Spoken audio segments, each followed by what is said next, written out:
Good evening, Unity on the Bay. Happy Monday to all of you. I'm glad you're here. We'll give a few moments for people to join us as we begin our exploration, our final exploration into the pages of The Untethered Soul, wrapping up a 7-week study program at Unity on the Bay that has been universal. In our Spirit Groups program on Sunday mornings, our Sunday talks have been aligned with the messages in this book, and so has Shelf Discovery. So I'm really glad that you're here. Please let me know that you're here by making a comment in the chat section, so that I know that you're with us. And thank you for being a part of the program tonight. We're here every Monday evening at 6 p.m.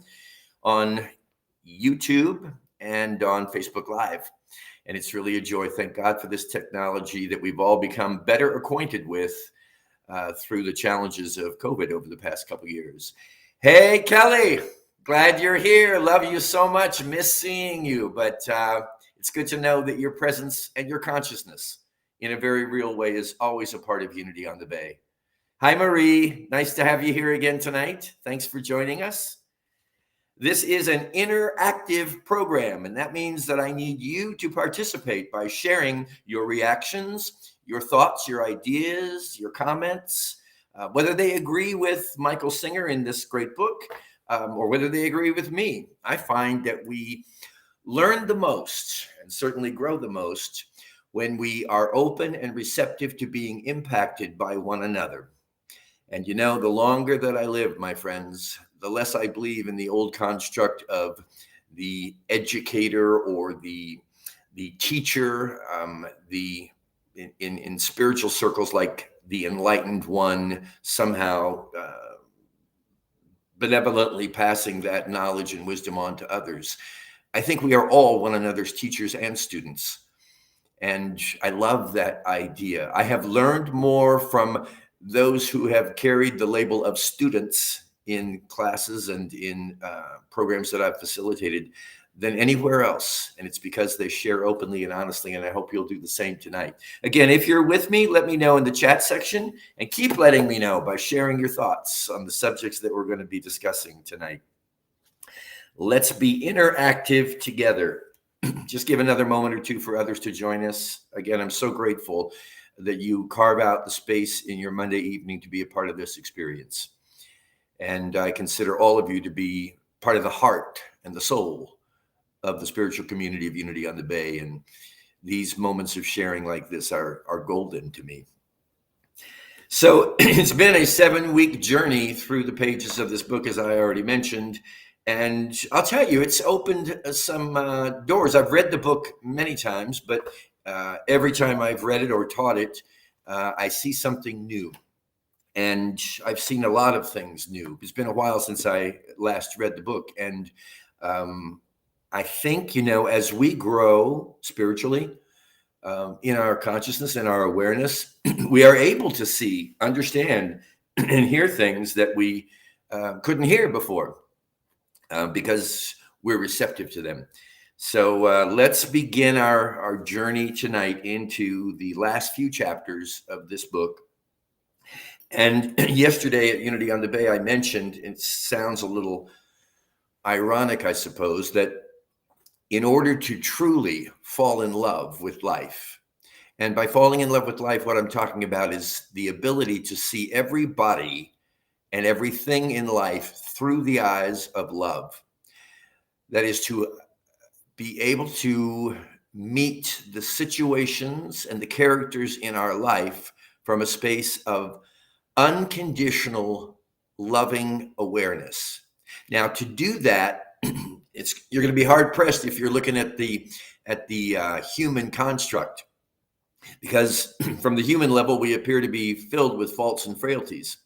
From the spiritual level, however, when we are seeing with divine vision, or you could say with the eyes of God, we are able to see the presence of love in everyone and everything. And remember this, my friends, you're always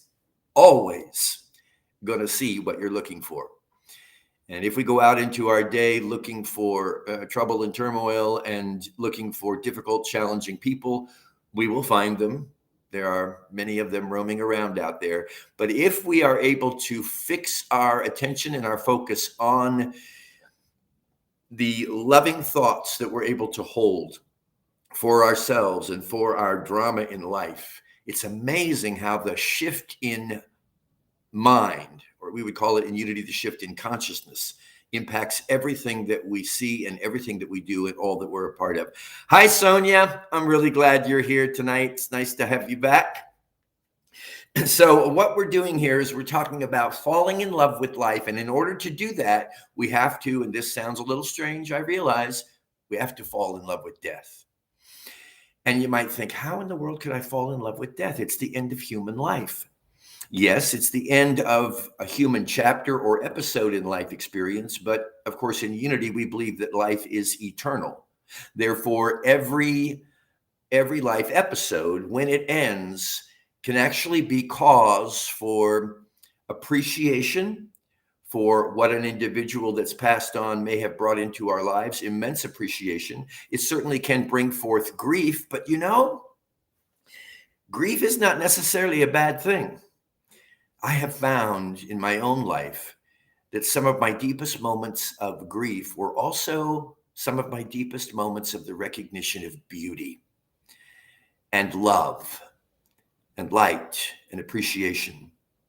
And I think it's not until we really recognize the fleeting nature of this particular human chapter of our eternal existence, until we recognize that it does have a beginning and an end, we're not really going to be able to fully value all of the moments that make up the experience of one human lifetime. And I don't know about you, but my interest these days at this particular point in my life is to experience as much richness and beauty in everybody and everything that I possibly can, because I do realize I'm not here forever. And it makes every moment that much more valuable and precious to me. Hi, Pam. I love you with all my heart, and I'm glad you're here tonight. Welcome back to Shelf Discovery. Let's go with the first quotation from this book, the words of Michael Singer. Death is not a morbid thought. Death is the greatest teacher in all of life. Imagine if you knew you were going to die within a week or a month, how would your priorities change? Think about that. They say if you really want to know what's important to you, just consider that today could be, not wanting to put this out on anybody, but today could be the last day of your life. If it were the last day of your life, what would you do? How would you rearrange where you're putting your energy and your investment? What's really important? And it's so important, my beloved friends, to know what's important to you. And what's important to you is not going to be necessarily important to anybody else, but it's your values. And if you want to get crystal clear on them, it helps to realize you don't have forever to live in integrity with what's important to you. But you do have this moment right now, and I pray you have many more moments to come. It's not, however, until we face that recognition that our life in this particular expression is limited and does have a date of expiration that we can really start to come alive to the beauty of every single moment that we're living. We get conditioned, I'm right there with you. It's like, well, I think I'm going to live forever. And after all, what's a day? What's a moment? What's a minute? What's a second? It's a lot. And we have the ability to awaken ourselves keenly to that and really allow our lives to become magnificent and without a single moment wasted. Hi, Donna. Glad you're here. Heart right back to you. Namaste and prayers your way. Glad you're with us, and thanks for joining us. Now, what he's after here then is the realization of knowing what's important to you. I think that for most of us, and you let me know what you think, but for me, it's people, it's relationships, it's the sharing and the experience of love with other people. Hey, Nancy, I'm glad you're here. Thanks for posting in the chat so that I know you're here.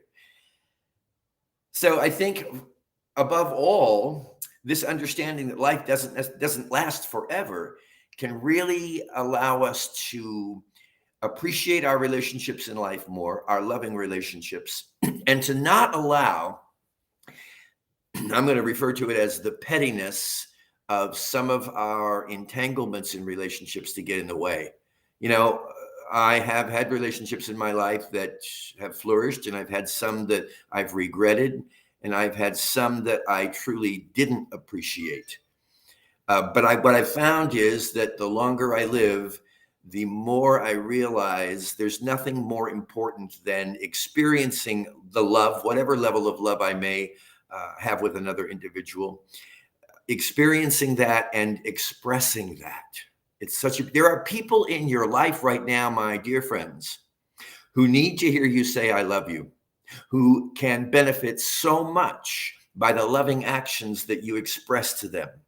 And, you know, if we're all caught up in resentments and hostilities and feeling like we've been wronged or hurt or harmed, and we allow that to take up residency, I remember my mother always said, and I've heard others share it as well, that resentment, holding resentment, is like drinking poison and expecting the other person, the object of your resentment, to suffer from it. The reality is we're the ones that suffer from it. And the biggest suffering is that we miss out on some incredible opportunities to love. And love is our natural state. It's not something we want to miss out any opportunity on, I don't think. And it's worth considering what's more important to you, being right, being justified, being superior to another person, or simply loving. That is to be the fullest expression possible of who you are. And as you know, in Unity, we're going to tell you over and over and over again, you are the love of God incarnate. So Michael goes on to say, given that perspective of there's nothing more important than love in life, he says, how much love could you give the ones you love, knowing it might be the last time you would ever get to be with them? Think about what it would be like if you lived that every moment with everyone. Your life would be really different. So what he's telling us here, you know, is to like wake up and realize that every moment, every loving exchange that we can experience is what we're here for. And we lose sight of that. We lose track of it.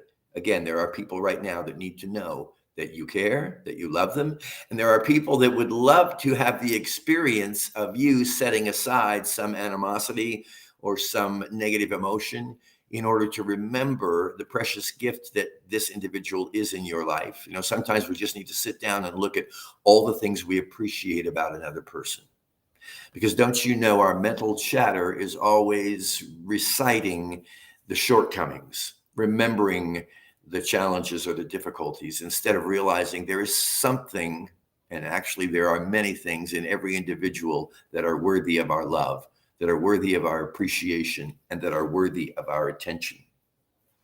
Now, in order to do this, because we all know it's challenging, I'm going to live every day of my life as an unconditional lover. Well, it sounds a little preposterous to some. I think it takes tremendous commitment. And I think there's a tool in the pages of Michael Singer's book that can help us. Some of you, let me know if you're familiar with the Tao Te Ching. I first read that book about 30 years ago, scratched my head for days thinking, what is this guy Lao Tzu talking about? When he talks about this Tao of the Tao Te Ching, the book of the way. And the way that is proposed in the pages of this ancient spiritual classic, the way is to remain centered under all circumstances and to not allow the drama of our personal life or life as a whole around us to pull us in varied directions, up and down, left to right. Are you familiar with the Tao? Have you read the book? Yes, but 40 years ago for me.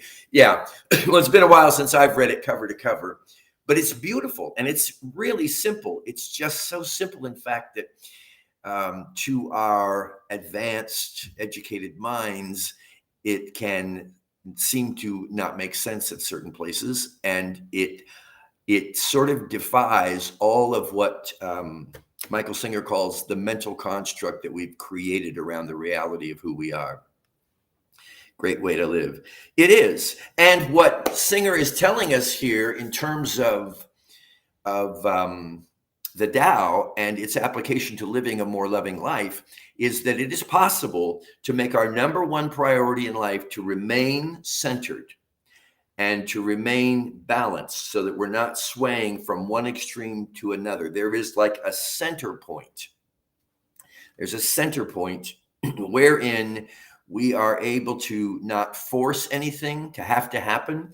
We don't have to. We actually, I like to think of it as we can sail through life instead of rowing laboriously and stressfully through our lives. It sounds unbelievable, but if you have even a few moments of this where you're really poised, you're saying, my number one commitment as I get out and walk through this day is going to be remaining in my center, to stay balanced, to not invest in the drama of life. And don't you know, the drama of life is very compelling and engaging. And most of us have grown to love drama in our life. In fact, we pay for drama. We go see theater productions, movies, watch television series that are filled with drama. Nothing wrong with that. In fact, it can be a good practice to watch a program or a movie and say to yourself before you go into it, I am going to remain centered. I'm going to stay in the Tao while I immerse myself in this drama.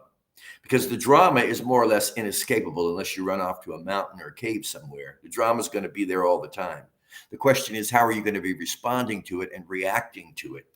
And will you allow it to pull you off, sort of jerk you off by triggering you in many different directions? Or will you take that breath the moment that some situation or individual seems to have offended you or irritated you, even in the mildest of ways? Just pull your awareness back to the center point and say, my commitment today is not to get invested in the drama. My commitment is to stay in the center of this experience and to see it from the center, to see it as God sees it, undisturbed by this plethora of emotionality that goes on. I'm going to stay centered. I'm going to remember that there's only one presence. There's only one power here. It's God and it's good. Number one commitment. That takes a lot. And I do realize that. And you find yourself all through the day being pulled in different directions by this drama.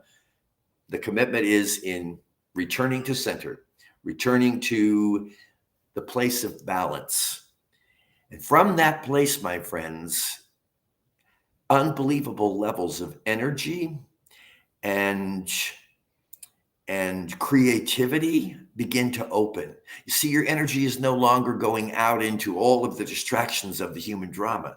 You're staying centered, so you have full access, I believe, to really all that God is. And all that God is your true nature, your true nature.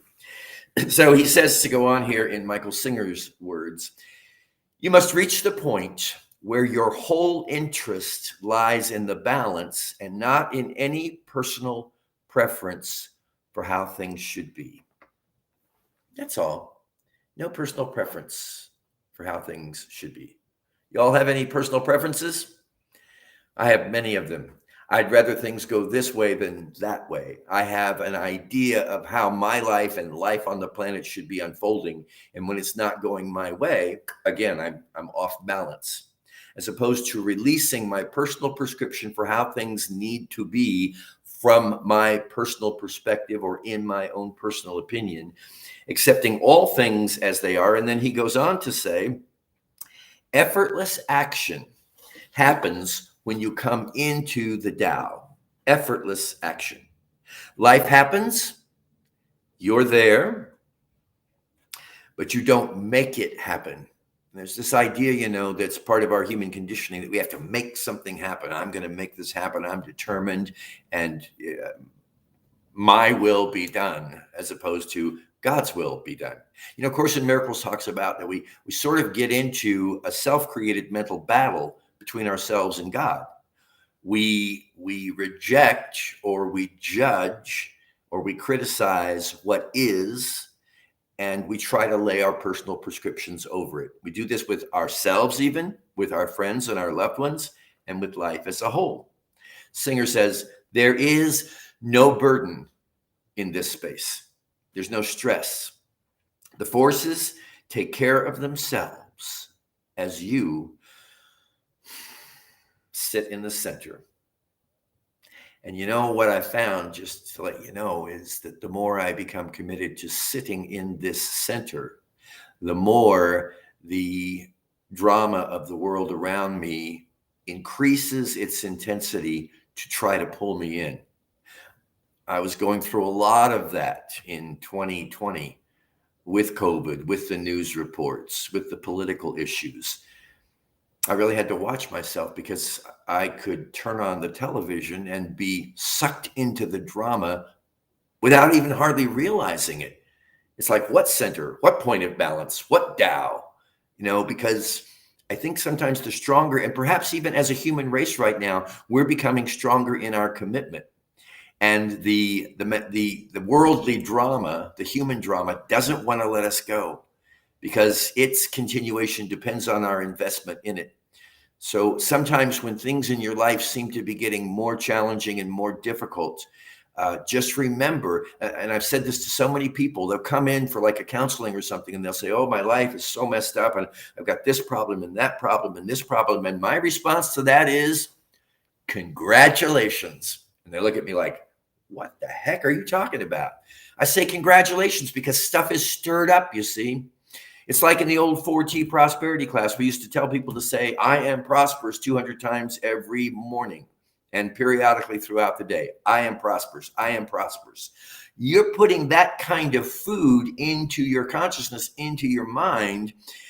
There's going to be every conceivable belief inside of you that doesn't think you're prosperous will come up to have a party. So people would be 2, 3, 4 weeks into the 4T prosperity program, and they would say, oh my gosh, I lost my job. I'm meeting with misfortune. Why is this when this class promised spiritual liberation? And what I say is, yeah, it will promise spiritual liberation, but it won't be able to deliver that until every single belief that you are holding that is contradictory to spiritual reality has been brought up, examined, and released. That's the way that we reach this place, this beautiful place of liberation. So what I'm saying here is don't be surprised when the stuff shows up, because it will, but it's just strengthening that ability that you and I have, my beloved friends, strengthening that ability to recommit ourselves to staying in the center. What's that phrase? Back in my silent unity days at Unity Village, hear this, because this is a great affirmation to remain in the Tao and undisturbed by worldly, earthly drama. It's this. And I just forgot it again. Here we go. Nothing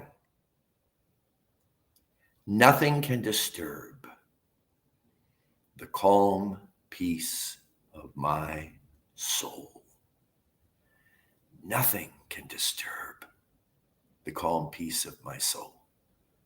So when that dimension of the worldly drama starts to pull you over and you're losing your balance and you're becoming uncentered and you're moving into emotional reactivity, take a breath. Nothing can disturb the calm peace of my soul. When you make a statement like that, the universe really will respond to it, and it will awaken in you and I believe, the awareness of the presence of peace more deeply, more richly, right in the moment when you need it, where you need it. He goes on to say, the forces that take care of themselves as you sit in the center. The forces take care of themselves as you sit in the center. In other words, the worldly drama will resolve itself as you remain peacefully poised. That's the Tao, he says, and it's the most beautiful place in all of life. So it's a tool. Remaining centered in the Tao is a tool. Singer goes on to say, imagine what would happen. And I love this because I love to imagine, and I love what he's recommending we imagine. Imagine what would happen if you started feeling tremendous love for all creatures, and for all the beauties of nature. Imagine if every child seemed like your own, and every person you saw looked like a beautiful flower. The process of judging has simply stopped. There's just appreciating and honoring. Pam says, hi, Pam. I like absolutely nothing happens in God's world by accident. Yeah, I agree. Thank you, Pam. I agree. No such thing as an accident. There's a reason, a rhyme, and a purpose for everything. I know I hate to hear that when I feel things are going awry, but I need to hear it.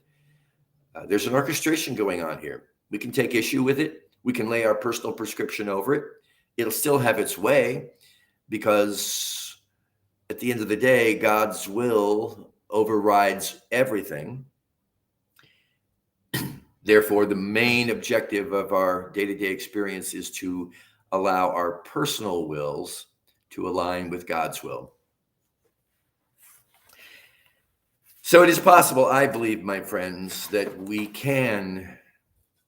It's taken us some time, I believe, to get into this conditioned mindset of holding on to hostilities, to holding on to resentments, to holding on to our idea of the way life should be.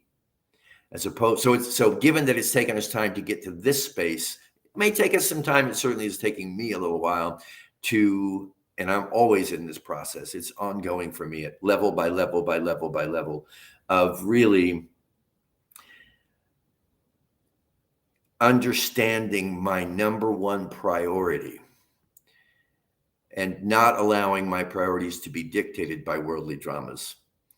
But to understand my number one priority is to be able to see you, to be able to see every dimension and aspect of my life with the eyes of love, to see as God sees. And Singer says in the book, a lot of people think that when God looks at you, when God looks at humanity and the world, God cries. And he goes on to say the saint recognizes that God's not crying at all.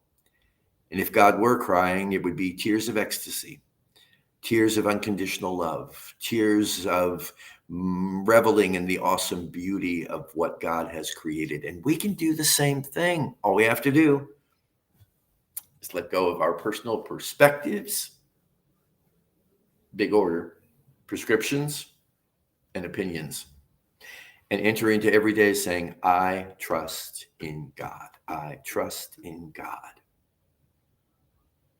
I trust in God. Thanks, everybody, for being with us tonight. Stay warm if you're in South Florida because it was pretty chilly out there. I personally loved it this morning on my AM walk. I didn't have to be up and out quite as early because the temperature was so cool. The weather was magnificent. The humidity was low. And I just kept saying, thanks, God. Thanks, God. And I'm also saying thanks, God, to you right now. I hope you have a beautiful evening. As we begin to move into the Thanksgiving season, remember to give thanks for everything and everyone at all times, in the name and in the nature and in the beauty of the Christ that you are. Love you. Have a great week and see you next Monday night, 6 p.m. Shelf Discovery. God bless you all.